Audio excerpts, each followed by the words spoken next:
अस्सलामुअलैकुम। New BBC news के साथ राशिद खान आपकी खिदमत में हाज़िर है। इस टाइम मैं मौजूद हूँ कराची प्रेस क्लब में और मेरे अकब में आप देख सकते हैं यहाँ वकील मौजूद है। 26वीं आईनी तरमीम जो पेश की गई है उसके ख़िलाफ़ ये इन्होंने जो तरमीम उसके ख़िलाफ़ इन्होंने एहतजाज रिकॉर्ड करवा रहे हैं यहाँ पर। तो आज चल के यहाँ जो वकील बिरादरी मौजूद है उनसे हम बात करते हैं कि आया कि उनके मकासद क्या हैं और एहतजाज करने की क्या बुनियादी वजह क्या है। मौजूद हैं बैरिस्टर इश्तियाक मेमन साहब, उनसे भी हम जानने की कोशिश करते हैं कि आखिर ये 26वीं आईनी तरमीम के हवाले से सर क्या कहना चाहते हैं। आज आप लोग यहाँ रिकॉर्ड भी अपना एहतजाज। अस्सलाम वालेकुम। देखिए, बात यह है कि पाकिस्तान की जो आइन है वो इस चीज़ पे बेस्ड है कि जुडिशरी जो है वो इंडिपेंडेंट होनी चाहिए और जुडिशरी इंडिपेंडेंट रहनी चाहिए।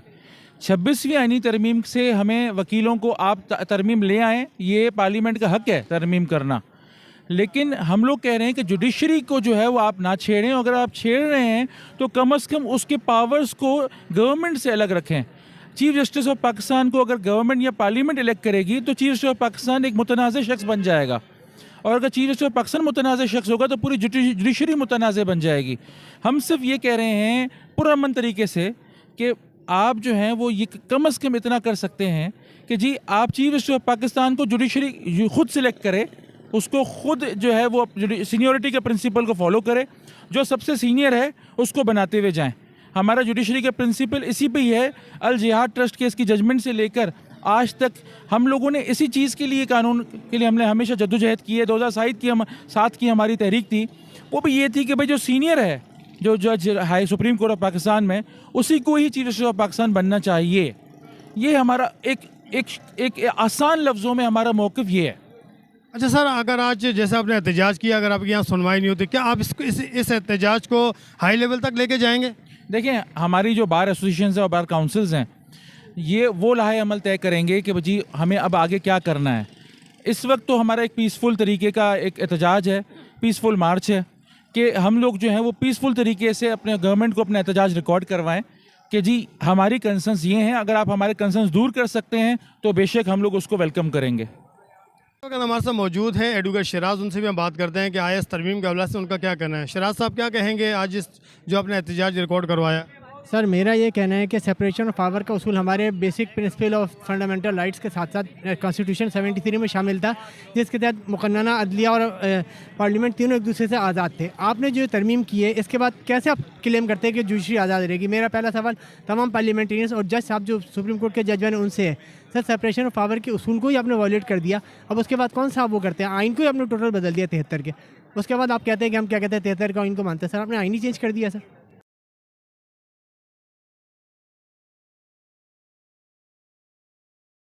एडवोकेट अब्दुल फता चांडियो साहब, उनका हमारे साथ मौजूद हैं एडवोकेट हाई कोर्ट रहमत पताफ़ी, उनसे भी बात करते हैं इस तरमीम के हवाले से। सर क्या कहेंगे आप इस तरमीम के हवाले से? देखिए, सबसे पहले तो मैं इस तरमीम के ऊपर पुरज़ोर मज़म्मत करता हूँ बतौर एक वकील, बतौर एक पाकिस्तानी शहरी, क्योंकि 75 साल से मुसलसल यहाँ पर आइनी बहरान है। आइनी बहरान की वजह यह है कि हमारे यहाँ मजमूई और इज्तिमाई मफाद के बजाय, जमहूरी मफाद के बजाय इनफरादी मफाद को देखा जाता है।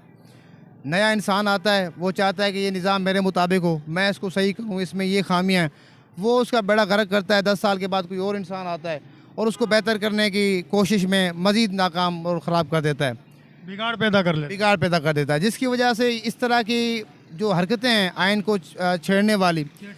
जुल्फ़िकार अली भुट्टो ने हाई ट्रीज़न क्यों लगाया था? हाई ट्रीज़न का मकसद ये था कि ये हाई ट्रीज़न आर्टिकल 6 जो है वो इस आइन की, अदलिया की और तमाम उसके पैरामीटर्स की प्रोटेक्शन करेगा।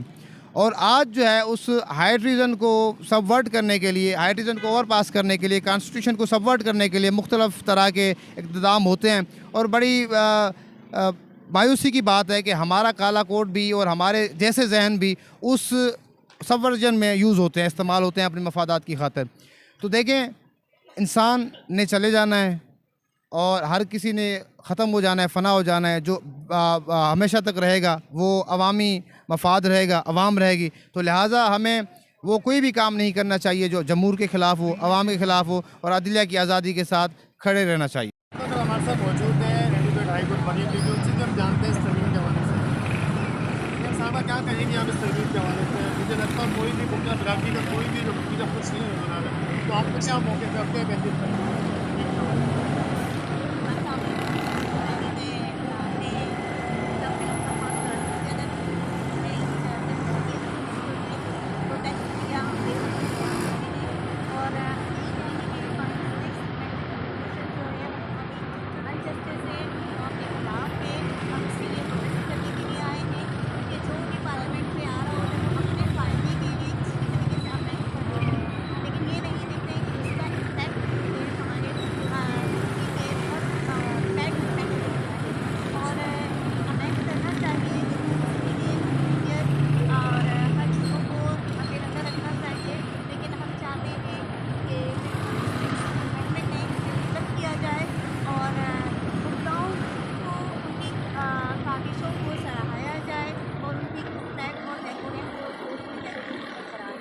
उसको मुकम्मल तौर पर चेंज कर दिया है। तो इनका यही कहना है कि जो आइन था उसी को बरकरार रहने दिया जाए, अदरवाइज़ अगर हमारी सुनवाई ना हुई तो फिर इस एहतजाज को हम हाई लेवल तक लेके जाएंगे। बहुत शुक्रिया। कैमरामैन मोहम्मद सैद के साथ राशिद खान को दीजिए इजाज़त। अल्लाह हाफ़िज़।